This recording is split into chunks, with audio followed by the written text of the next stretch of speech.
আসসালামু আলাইকুম সুপ্রিয় দর্শক। দেশ এখন টালমাটাল অবস্থা। ডক্টর ইউনূসের পদত্যাগ গুঞ্জনে দেশ এখন একটা নিয়েই অবস্থা, ভাইরাল অবস্থা। মুখে মুখে মানুষের মুখে মুখে, সারা বাংলাদেশের মানুষের মুখে মুখে একই কথা। সেই ডক্টর ইউনূসের পদত্যাগ নিয়ে বিএনপির সালাউদ্দিন আহমেদ এর একটি বক্তব্য। কি বলেছেন উনি? উনি বলেন, আমরা প্রধান উপদেষ্টার পদত্যাগ চাই না।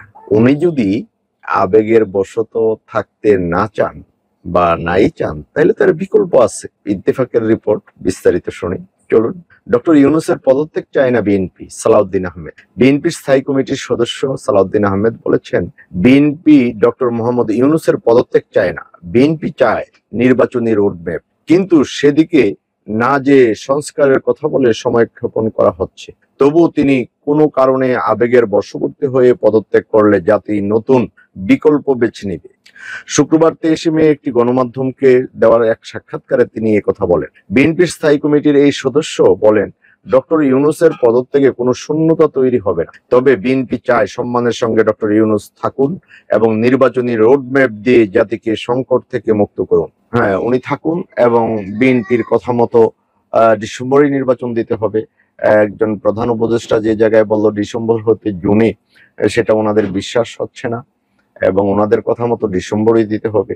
আরো আরো আরো dot dot dot dot dot আরো অনেক কিছু। আচ্ছা, বিএনপির আন্দোলনের চাপে ডক্টর ইউনূস পদত্যাগ করতে চেয়েছেন শারজিস আলমের এমন বক্তব্যের জবাবে সালাউদ্দিন বলেন, বিএনপি ডক্টর ইউনূসের পদত্যাগের জন্য আন্দোলন করেনি। মেয়র হিসাবে রায় প্রাপ্ত হওয়ার পর ইশরাককে কেন শপথ পড়ানো হচ্ছে না, সেই কারণে আন্দোলন হয়েছে। এই বিষয়টি অন্য দৃষ্টিতে নেওয়ার কিছুই নেই। রাস্তায় বিএনপিকে নামতে হলো কেন? তিনি বলেন, সংস্কার 2 মাসের মধ্যে করা সম্ভব। সংস্কার, বিচার এবং নির্বাচন একসঙ্গে চলতে পারে। নির্বাচন আয়োজনে দৃশ্যমান কোনো অগ্রগতি হয়নি, বরং ওনারা দীর্ঘায়িত করার চেষ্টা করছে। কোনো উন্নতি তো হয় নাই, দীর্ঘায়িত করার চেষ্টা করছেন। এই হলো ওনার বক্তব্য। সালাউদ্দিন আহমেদ মানে বিএনপির এই বক্তব্য। 2 মাসে এই সংস্কার করা যায়। দর্শক, আপনারা আপনাদের মতামত জানাবেন। আজ এ পর্যন্ত, ভালো থাকবেন। আল্লাহ হাফিজ।